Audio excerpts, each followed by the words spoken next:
Hey guys, if you're a new friend, welcome to my channel, and if you're an old friend, welcome back. So today I'm going to be talking about Kathleen Lights' collaboration with Colourpop on the Dream Street palette. If you guys want to see what I have to say about this palette, then keep on watching because the review is coming up next. And then I'm also going to be giving you all a little tutorial on how I got this eye look. So if you're interested in seeing that, keep on watching because it's all gonna be after this intro.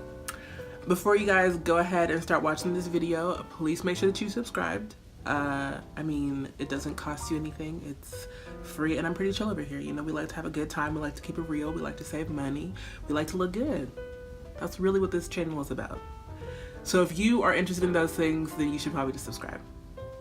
All right, let's get into it. Alrighty guys, so I have to confess, this is my first Colourpop eyeshadow palette. I have some of their Super Shock shadows, but I'm not a huge fan of them, so I've never bought any of the pressed shadows. But when I saw that Kathleen was coming out with this palette, I really just wanted to get it. Like, these colors, these teal colors and this hot pink one, I really just, they spoke to me. I just felt like it was time for me to give Colourpop eyeshadows a try. I hadn't tried any of their pressed powder shadows, and since I'd heard a couple of better things about those, I wanted to give them a try. So I don't have any other Colourpop palettes to compare this to, so I'm just going to be comparing it to all eyeshadows that I'm familiar with in general. And we'll see how we do. So this palette came with 12 colors. There are 6 mattes, 1 satin, and 5 metallic shades. So you guys know that just by the fact that it has like more mattes and metallics, I'm a little happy with that. But these metallics are really great to work with. I just love when people give me some mattes to like blend and build on top of each other. Like, is that so wrong? Each of these little pans comes with 0.85 grams. That doesn't seem right. These pans are really small. Like, I could cover one up with my finger. I was kind of surprised by how small it was, but then again, it's only $16. If I'm gonna be honest, and you guys know that I love Kathleen, like I completely stand for her, but in my opinion, I just feel like the color selection in the palette is not that unique aside from these 3 pops of color. Like, if you were to cover up those 3 colors, then it would be a pretty neutral, nude type of palette. I mean, this shimmer shade over here, Kaleidoscope, it's like a champagne color with like a hint of like a minty green, which I think is pretty cool. I haven't seen a color like that before.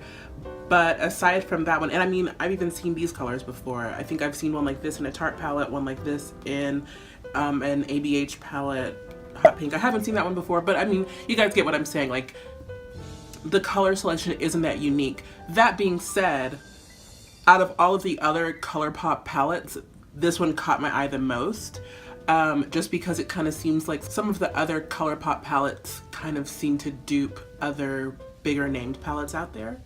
And it just felt like I had colors like that already. So that's why I hadn't gotten any other Colourpop palettes. But this one I just felt like was kind of different from other ones that I had, and I wanted to support Kathleen and be able to talk about it for you guys on my channel, because I noticed, like, when I was looking at other Dream Street palette reviews, I didn't really notice that many other black girls reviewing this palette. So I kind of just wanted to throw my opinion out there into the void and see if I can help any of you guys out, because I know I'm not the only black girl who really likes Kathleen. At least I hope not. We'll see. I'm going to be going ahead and showing you guys the swatches so you can see how these colors turned out on my skin tone.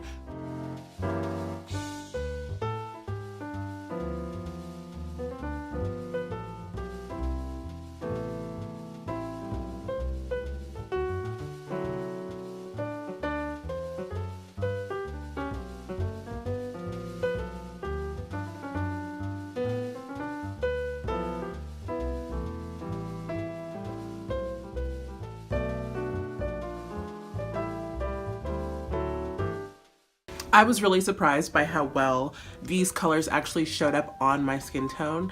When I do reviews, I like to judge whether or not a palette is women of color friendly, and I do kind of feel like this palette would not work for people, well, all of the colors wouldn't work for someone who's a deeper skin tone than I am, but for me and higher, I think it'll work.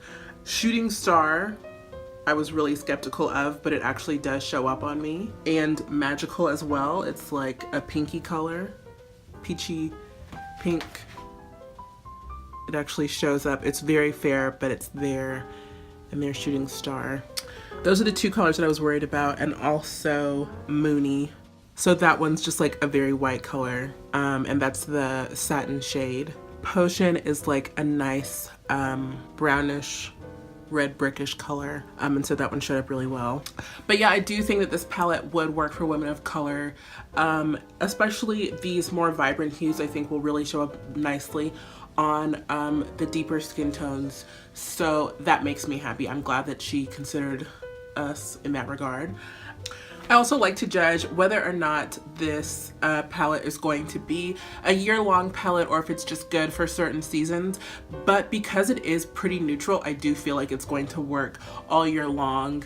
I mean, these dark shades, I think teal is a good color for literally any season. I don't know when teal doesn't work, and especially this hot pink, I can definitely see it working in the spring, summer, fall, winter, so I think that it's a good palette for all year long. In terms of whether this palette is good for beginners, I really do feel like it is, just because the mattes blend so well and the shimmer shades are also very pigmented, and so you don't really have to struggle to get a good color payoff. For Mermaid Boy, I started applying it with a brush, and then I just went in with my finger, and that was easy. That made it easier for me to pack on the color. So when you're using the metallics, it's probably best to use a really stiffly packed brush or your finger just to get the most product payoff. Really hope beginners aren't intimidated by the pops of color in this palette, because even without them, like, it's really a very pretty neutral palette that I think would be very easy to work with. I did think that Water Bearer was a little bit tricky to work with, but I feel like most of the matte teal eyeshadows that I've encountered in the past are usually pretty hard to work with, just because when they're very pigmented and very dark, you have to approach them with caution. So when I was using this, and you guys will see this in the tutorial, I really just had to tap my brush off a lot and go in with a very, very, very, very, very light hand to make sure that the color didn't overwhelm the rest of my eye look. But other than that, I think that it's good for beginners. Just use this color with caution. I'm very pleased that this palette also is good for synthetic or natural fiber brushes. I found that with the Super Shock shadows, they only work with synthetic brushes, which was really annoying for me because most of my brushes are natural hair. When I was using the Super Shock shadows, I only had natural hair brushes. So when I expanded, then I was able to use them with synthetics, but that's neither here nor there. This palette works well with both types of brushes, and so that made me happy as well, because most people do have a mix of both. So I thought that this packaging was really pretty. I like that it's like simple, and it has like this pretty marbling with the rose gold color and this cream shade. However, it does get kind of messy. Like, I've only had it for a couple of days and I've already gotten some fingerprints on it on the front and back. The back does have the names. You guys know that I'm not a huge fan of names on the back. Like, I really just wish they could throw them down here. I don't really see like how that's like a big deal. Maybe one day when I have my own palette and whatever company I'm working with is like, do you want to put the names on the front or the back? You know, if you do it on the front, it'll cost like $50 extra per person or whatever. Then I'll understand why. But as for now, like, I really don't understand why they can't just throw the names on the front. Like, that just makes it so much easier. There's not a mirror included in this, but that's okay. This palette was really only $16 for 12 shades, which is a pretty good deal.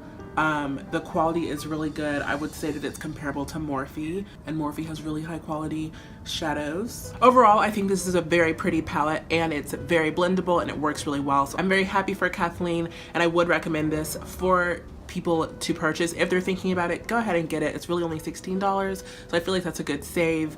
I don't have any other ColourPop palettes. This was the first one that I went with, and I'm really happy with it. So I think if you are in the same boat as me, you should probably go ahead and really think about getting it, just because it has such pretty colors and the colors are really easy to work with. to me, that's always a good reason to go ahead and get a palette. So if you guys are now ready to see the little eyeshadow tutorial that I put together for you all, then keep on watching because that's coming up next.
That's going to be all that I have for you guys today. I really hope you all enjoyed this review and tutorial. If you did, don't forget to give it a big ol' thumbs up.